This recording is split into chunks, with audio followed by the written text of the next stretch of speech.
النصب والاحتيال ظاهرة طفت على السطح بعد ظاهرة السرقات المرتبطة ارتباطا وثيقا بالاستثمار في العراق.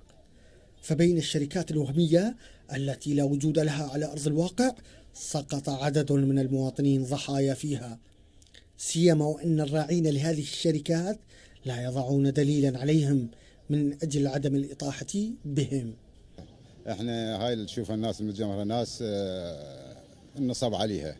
انا من الناس مريت للشركه ورحت للمعمل، شفته يلا جيت استثمرت انه عنده معمل، والمعمل انا شفته على ارض الواقع واستثمرت فلوسي يمه بشهر 12 ولحد الان اني ارباح ما منطيني دينار واحد. كان الاتفاق بيننا يعطينا جزء من ارباح الشهريه للشركه، وقام بدفع ارباح مده شهر او شهرين 1%، وبعدها نقض الاتفاق.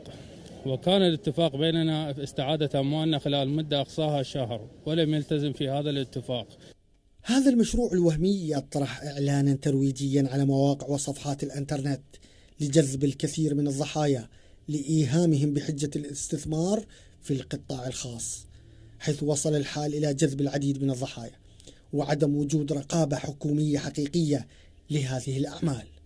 في ظل الظروف الراهنة وفي عصر التكنولوجيا بدأ الكثير من الأخوة المستثمرين في الدخول في مجال الاستثمار، وللأسف أنه بعض الشركات الاستثمار لم يكن لها دور أساسي بعقد التفاصيل التي حدثت بين المستثمرين والشركة، فحدثت بعض الأمور ومن ضمنها أنه اختلاس لبعض الأموال، وأيضا الشركات التي أصبحت ربما وهمية لدى الآخرين. بعد إيهام العديد من الضحايا وأخذ مبالغ خيالية منهم، بات المواطنين في موضع يأس من خلو العراق للقانون، مطالبين الجهات المعنية محاسبة ومراقبة هذه الأعمال المشبوهة باسم الاستثمار. من بغداد، رامي الحمداني، قناة البغدادية الفضائية.